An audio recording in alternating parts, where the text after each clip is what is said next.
প্রিয় দর্শক, আজকে আমরা এমন একটি সাপের কথা জানব যে কিনা হযরত মূসা আলাইহিসসালামের যুগে জন্মগ্রহণ করেছিল এবং প্রায় 2000 বছর হায়াত পেয়ে বিশ্বনবী হযরত মুহাম্মদ সাল্লাল্লাহু আলাইহি ওয়াসাল্লামের যুগে এসে সে মৃত্যুবরণ করে।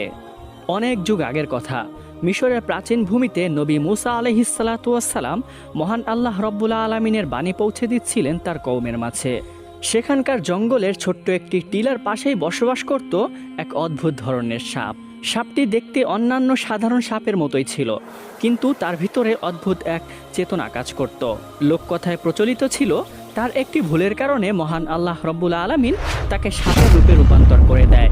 নিয়ে নেওয়া হয় তার থেকে মানুষের সুশ্রী রূপ, কিন্তু মানুষের মতো কথা বলার শক্তি তার ভিতরে অবশিষ্ট রয়ে যায়। তার নাম ছিল হারেসা। সে প্রায়শ্চিত্ত করতে পারেনি, তাই মহান আল্লাহ রব্বুল আলামিনের কাছে ক্ষমা প্রার্থনার জন্য সে সুযোগ খুঁজতে থাকত। একদিন সেই হারেসা সাপ পাহাড়ের উপরে নিঃসঙ্গ সন্ধ্যায় বসেছিল। হঠাৎ করে সে আকাশ থেকে একটি উজ্জ্বল আলো দেখতে পায়। প্রথমত হারেসা মনে করলো সেই আলোটি হয়তো বজ্রপাত থেকে সৃষ্টি হয়েছে, কিন্তু পরক্ষণে সে খেয়াল করলো আলোটি নিমিষে মিলিয়ে যাচ্ছে না। যা বজ্রে সাধারণত হয়ে থাকে তা কিছুক্ষণের জন্য স্থায়ী হতে লাগলো। তখন সে ভালোভাবে লক্ষ্য করলো এবং দেখতে পেল পাহাড়ের উপরে হযরত মূসা আলাইহিসসালাম মহান আল্লাহ রব্বুল আলামিনের সাথে কথোপকথন করছেন। হারেসা সাপটি একটু দূরেই অবস্থান করছিল, কিন্তু তা সত্ত্বেও মহান আল্লাহ রব্বুল আলামিনের বাণী অনেকটাই স্পষ্টভাবে সে শুনছিল। তখন সে শুনতে পেল মহান আল্লাহ রব্বুল আলামিন হযরত মূসা আলাইহিসসালামকে বলছেন, হে মূসা, শুনে রাখো, আমি তোমাকে পছন্দ করেছি এবং তোমাকে যেমন প্রেরণ করেছি এমন আমি তোমার পরেও আরও অনেক নবী ও রাসূল প্রেরণ করব।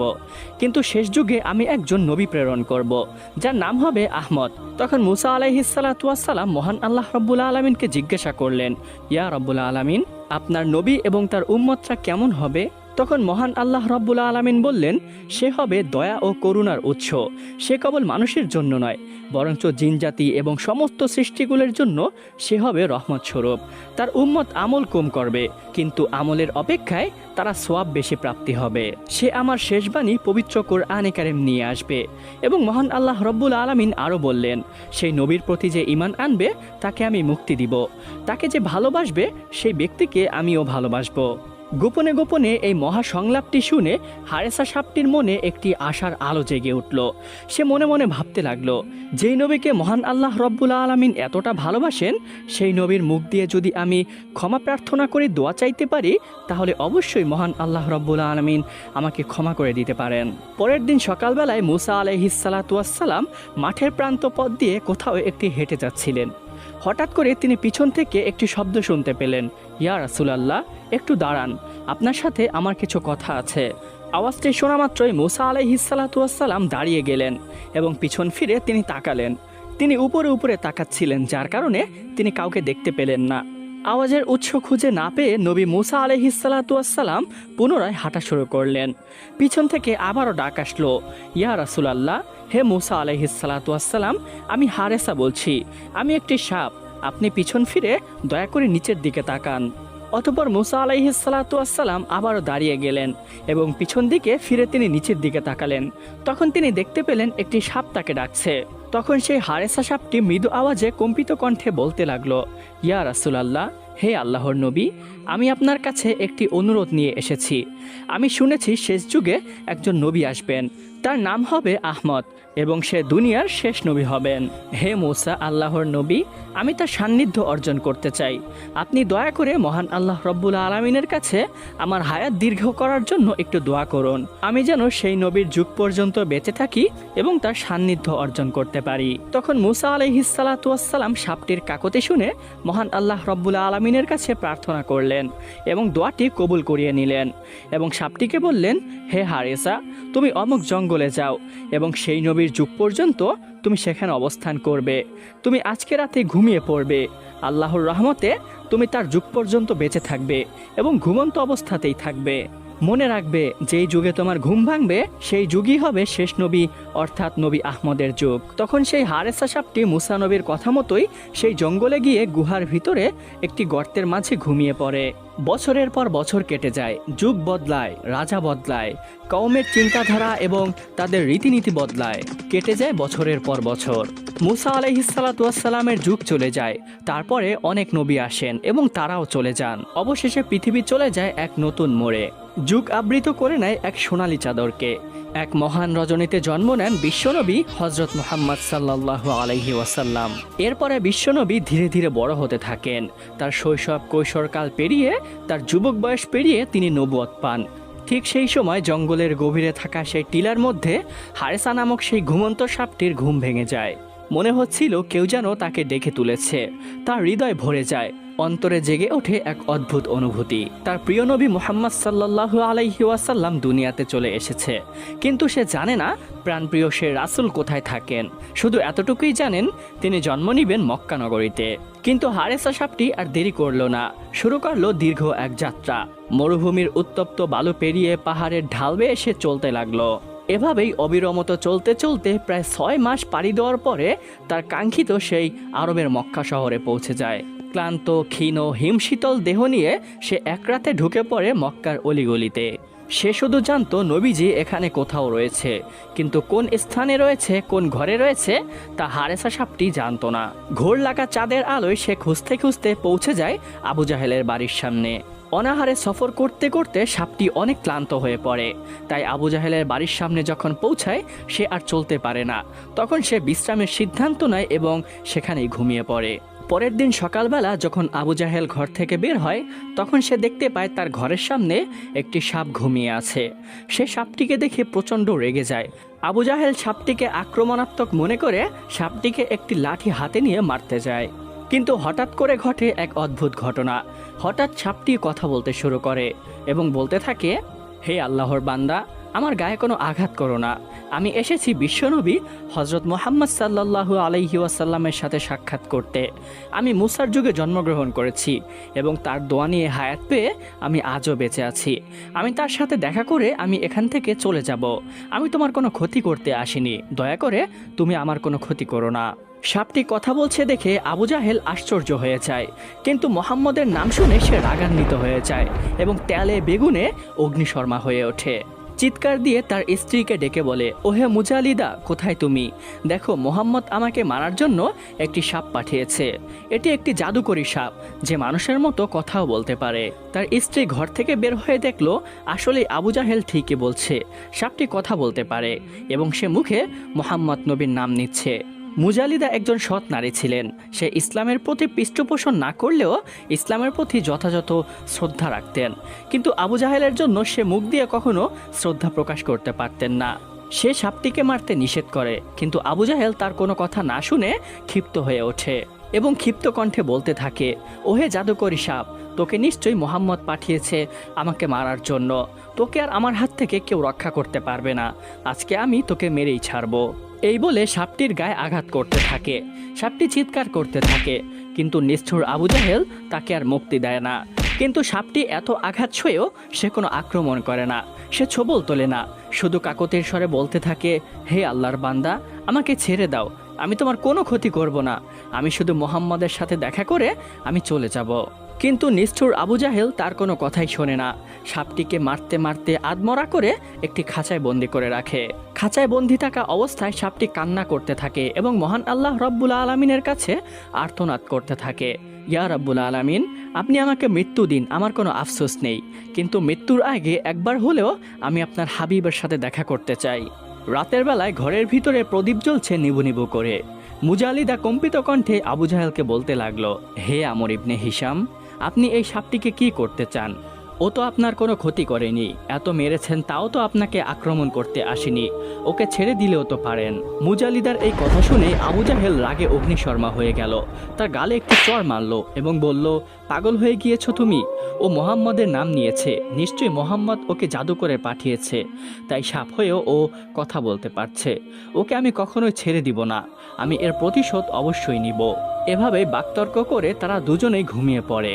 কিন্তু মুজালিদার অন্তর ছিল অনেকটাই নরম, তার মনে মায়া ছিল, সে সহ্য করতে পারল না। গভীর রাতে সে ঘর থেকে বের হয়ে গেল এবং বের হয়ে সেই সাপের কাছে গেল, সাপটিকে খাঁচা থেকে মুক্ত করার আশায়। অন্যদিকে মুজালিদা ঘর থেকে বের হওয়ার পরপরই আবু জাহেলের ঘুম ভেঙে যায়। সে তাকে পাশে দেখতে না পেয়ে সে ইতস্ত বোধ করে এবং ভাবতে থাকে নিশ্চয়ই সেই সাপটিকে ও ছাড়াতে গিয়েছে। তাই আবু জাহেল দেরি না করে ঘর থেকে বের হয়ে যায়। মুজালিদা যখনই সেই সাপের কাছে যাবেন তাকে মুক্ত করার জন্য, তখনই সে দেখতে পেল আবু জাহেল ঘর থেকে বের হচ্ছে। মুজালিদা আবু জাহেলকে দেখে ভয় পেয়ে যায়, সে থ মেরে দাঁড়িয়ে থাকে। আবু জাহেল এসে তাকে জিজ্ঞাসা করে, হে মুজালিদা, তুমি এখানে কেন এসেছো? তখন মুজালিদা কম্পিত কণ্ঠে বলতে থাকে, হে আমর ইবনে হিশাম, আমি ঘর থেকে এই সাপটির স্থানান্তর হওয়ার কিছু আওয়াজ শুনতে পাই।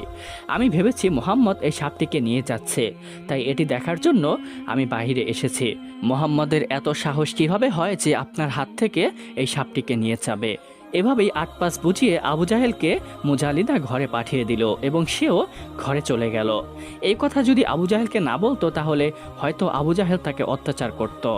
এভাবেই প্রায় 3 দিন যাবৎ সাপটিকে আটকে রেখে নির্যাতন করতে থাকে সেই নিষ্ঠুর আবু জাহেল। খাবার পানি স্বস্তির নিঃশ্বাস কিছুই পাওয়া যায় না সেই হারেসা সাপটির জন্য। লোকেরা দেখতে আসে কে সেই সাপ যে কথা বলে, কিন্তু তাও নিষ্ঠুর আবু জাহেলের জন্য তাদেরও অন্তর কেঁপে ওঠে। তারা বলতে থাকে এই সাপটিকে আদৌ এত অত্যাচার করা কি ঠিক হচ্ছে? কিন্তু সাপটি শুধু কান্না করত এবং আল্লাহ আল্লাহ বলে চিৎকার করত। অবশেষে 3 দিন অতিবাহিত হওয়ার পরে হারেসা সাপটির দেহ নিস্তেজ হয়ে পড়ে, সে মারা যায়। কিন্তু এখানেই শেষ নয়, আবু জাহেল এতেও সন্তুষ্ট হলো না। সে বলে উঠল, একে শুধু মৃত্যু দিলেই হবে না, একে আগুনে জ্বালাতে হবে এবং ছাই বানিয়ে পুরো এলাকায় দেখাতে হবে যে মোহাম্মদ আমাকে একটি সাপ পাঠিয়েছিল মারার জন্য, কিন্তু আমি সেই জাদুকরী সাপটি মেরে ফেলেছি এবং আগুনে পুড়িয়ে তাকে ছাই বানিয়ে ফেলেছি। কথা মতোই আবু জাহেল সেই সাপটিকে আগুনে জ্বালিয়ে দেয় এবং তার নিথর দেহ পুড়ে ছাই বানিয়ে ফেলে। সাপটিকে পুড়তে দেখে আবু জাহেল হাসতে থাকে এবং বলতে থাকে, সবাই দেখুক মোহাম্মদের গুপ্তচর কিভাবে আগুনে চলছে, কিভাবে পুড়ে ছাই হয়ে যাচ্ছে। কিন্তু এর কোনো প্রতিবাদ মোহাম্মদ বৈকি বরঞ্চ তার গুপ্তচরও করতে পারছে না। অবশেষে সেই সাপটি যখন পুড়ে ছাই হয়ে যায় তখন আবু জাহেল সেই ছাইগুলো একটি ঢাকনা বিশিষ্ট পাতিলের মাঝে রাখে, যা ছিল পিতলের তৈরি। এবার শুরু হয় মিথ্যার দম্ভ বিশিষ্ট সেই খেলাটা। আবু জাহেল সেই ছাই ভরা পাতিলটি নিয়ে পুরো মক্কার অলিগলিতে ঘুরতে থাকে এবং লোকজনদেরকে জড়ো করে বলতে থাকে, হে লোক সকল, দেখো মোহাম্মদ আমাকে মারার জন্য একটি জাদুকরী সাপ পাঠিয়েছে। সে কথা বলতে পারত, সে আমাকে মারতে এসেছিল এবং আমার উপর আক্রমণ করেছিল, কিন্তু সে আমাকে মারতে পারেনি, আমার কোনো ক্ষতি করতে পারেনি। উল্টো আমি তাকে মেরে আগুনে জ্বালিয়ে ছাই বানিয়ে ফেলেছি। এই ক্ষেত্রে মোহাম্মদও আমার কোনো ক্ষতি করতে পারেনি। লোকজন অবাক দৃষ্টিতে আবু জাহেলের দিকে তাকিয়ে রইল। কেউ বিভ্রান্ত হলো, কেউ কৌতূহলী হলো, আবার কেউ ভীত সন্তুষ্ট হলো। আবু জাহেলের মুখে তখন বিজয়ের হাসি। সে মনে মনে ভাবতে থাকে সে কোনো অলৌকিক বস্তু বিজয় করে নিয়েছে। কিন্তু আবু জাহেল জানে না ছাইয়ের নিচে লুকিয়ে আছে আল্লাহর কুদরত। পুরো পৃথিবী যেন কান্না করছিল, আকাশে ফেরেশতারা যেন কান্না করছিল, কারণ তারা দেখেছিল হারেসার ঈমানী শক্তি এবং তার ত্যাগ তিতিক্ষা এবং তার প্রায়শ্চিত্ত কামনায় নিঃশব্দে বয়ে যাওয়া চোখের অশ্রু। লোক সমাজে ভাষণ দিয়েও আবু জাহেল ক্ষান্ত হলো না। সে বাড়ি বাড়িতে গিয়ে সবাইকে বলতে লাগলো, হে ব্যক্তিবর্গ, দেখে রাখো, মোহাম্মদ আমাকে মারার জন্য একটি সাপ পাঠিয়েছিল, আমি তাকে মেরে আগুনে জ্বালিয়ে ছাই বানিয়ে ফেলেছি। তোমরা কেউ মোহাম্মদের কথায় বিশ্বাস করবে না, ও অবশ্যই জাদুকর এবং পথভ্রষ্ট। নাউজুবিল্লাহি মিন যালিক।